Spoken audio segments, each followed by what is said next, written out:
ମା ମାଣିକେଶ୍ୱରୀଙ୍କ ଗୁପ୍ତ ରହସ୍ୟ କଥା କ'ଣ ତ ଚାଲନ୍ତୁ ଜାଣିବା ଏହି ଭିଡ଼ିଓରେ।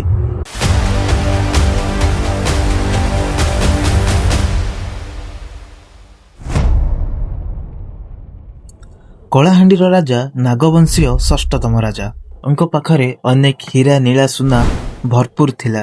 କଳାହାଣ୍ଡିର ରାଜ୍ୟକୁ ରାଜା ସୁରୁଖୁରୁରେ ଚଲାଉଥିଲେ। କିଛି ଦିନ ଗଲା ଗୋଟେ ବଡ଼ ଅଘଟଣ ଘଟିଗଲା। କେହି ଭାବି ବି ନଥିଲେ ରାଜାଙ୍କ ମୃତ୍ୟୁ ଘଟିଗଲା। ପୁରା ରାଜ୍ୟରେ ହାହାକାର ପଡ଼ିଗଲା। ରାଜାଙ୍କ ପତ୍ନୀ ଆଉ ତାଙ୍କ ପୁଅ ରାମଚନ୍ଦ୍ର ସମ୍ପୂର୍ଣ୍ଣ ଭାବରେ ସେ ଏକେଲା। ରାଣୀ ଚାଲି ଆସିଲେ ତାଙ୍କ ବାପା ଘରକୁ। କିଛି ଦିନ ତାଙ୍କ ବାପା ଘରେ ସେ ରହିଲେ। ବର୍ଷ ପରେ ବର୍ଷ ଗଡ଼ିଗଲା। ରାଣୀଙ୍କ ପୁଅ ରାମଚନ୍ଦ୍ର ଆଉ ଛୋଟ ହୋଇକି ନାହିଁ, ସେ ବଡ଼ ହୋଇଗଲାଣି। ରାଣୀ ଆଉ ତାଙ୍କ ପୁଅ ରାମଚନ୍ଦ୍ର ଚାଲି ଆସିଲେ କଳାହାଣ୍ଡି। ଆଉ ଯେତେବେଳେ ସେମାନେ ଫେରି ଆସୁଥିଲେ, ରାମଚନ୍ଦ୍ର ତାଙ୍କ ମାମୁଁ ଘରୁ ଗୋଟେ ଜଣେ ଦେବୀଙ୍କୁ ନେଇକି ଆସିଥିଲେ। ସେ ଦେବୀଙ୍କ ନାମ ଥିଲା ମାଣିକ୍ୟ ଦେବୀ। ଆଉ ତାଙ୍କୁ ସେ ପୂଜା ଅର୍ଚ୍ଚନା କରୁଥିଲେ। ତାପରେ ରାଜା ମାଙ୍କୁ ସେଇ ସ୍ଥାନରେ ମାଙ୍କୁ ପୂଜା କଲେ। ପୁଣି ଅନେକ ବର୍ଷ ବିତିଗଲା।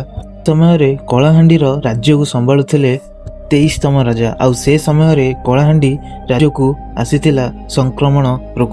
ଆଉ କେତେ ପ୍ରଜାମାନେ ଜୀବନ ହାରିଦେଲେ ରୋଗରେ। ରାଜାଙ୍କ ସନ୍ତାନଙ୍କ ଜୀବନ ନେଇଗଲା ଏହି ସଂକ୍ରମଣ ରୋଗ। ତର ବଡ଼ ପୁତ୍ରକୁ ବି ମଧ୍ୟ ଏହି ରୋଗ ବ୍ୟାପି ସାରିଥିଲା। ଆଉ ରାଜା ଅନେକ ବୈଦ୍ୟଙ୍କୁ ଡାକିକି କେମିତି ବଞ୍ଚାଇ ପାରିବେ ସେ ଯୋଜନାରେ ଲାଗି ପଡ଼ିଥିଲେ, ତାଙ୍କୁ ରୋଗମୁକ୍ତ କରିବା ପାଇଁ। ଆଉ ଏତେ ସହଜ ନଥିଲା ସେ ରୋଗରୁ ମୁକ୍ତି ପାଇବା ପାଇଁ। ଶେଷରେ ସେ ମା ମାଣିକେଶ୍ୱରୀଙ୍କ ପାଖକୁ ଧାଇଁ ଆସିଲେ। ମାଙ୍କୁ ରାଜା ଗୁହାରି ପଡ଼ିଲେ, ବିନତି କରି କହିଲେ, ହେ ମା ମାଣିକେଶ୍ୱରୀ, ଆପଣ ମୋ ଶେଷ ସନ୍ତାନକୁ ରକ୍ଷା କରନ୍ତୁ।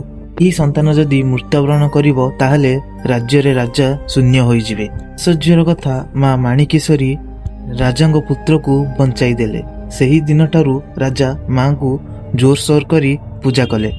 1850 ମସିହାର କଥା। ମାଙ୍କୁ ଆଣି ରାଜା ଘଣ୍ଟେଶ୍ୱରୀ ଗଡ଼ରେ ପୂଜା କଲେ। 1852 ମସିହାରେ ମାଙ୍କ ପାଇଁ ରାଜା ଭବ୍ୟ ମନ୍ଦିରଟେ ତିଆରି କଲେ। ବର୍ତ୍ତମାନ ଯେଉଁ ମନ୍ଦିର ଅଛି, ଏହି ମନ୍ଦିରଟିକୁ ତିଆରି କରିଥିଲେ ରାଜା ବ୍ରଜମୋହନ 1935 ମସିହାରେ। ଆଉ ଏହି ମନ୍ଦିରରେ କେତେ ରହସ୍ୟମୟ କଥା ଅଛି ମାଙ୍କର। କୌଣସି ମୂର୍ତ୍ତିଙ୍କର ମାଙ୍କୁ ଏକ ଖମ୍ବରେ ପୂଜା କରାଯାଏ। କେବଳ ସେତିକି ବି ନୁହେଁ, ମାଙ୍କ ମସ୍ତକ ବି ନାହିଁ, ମୁଣ୍ଡ ଲାଗି କରାଯାଏ ମାଙ୍କ ମାଣିକେଶ୍ୱରୀଙ୍କ ପାଖରେ। ମା ଗୁପ୍ତରେ ପୂଜା ପାଇଥାନ୍ତି। ପ୍ରତ୍ୟେକ ବର୍ଷ ଦଶହରାରେ ମାଙ୍କ ପାଖରେ ଅନେକ ବଳି ପଡ଼ିଥାଏ ପଶୁପକ୍ଷୀଙ୍କର। ଆଉ ମାଙ୍କର ଛତ୍ରଯାତ୍ରାରେ ଅନେକ ପଶୁପକ୍ଷୀଙ୍କର ବଳି ବି ପକା ଦିଆଯାଇଥାଏ। ଜୟ ମା ମାଣିକେଶ୍ୱରୀ।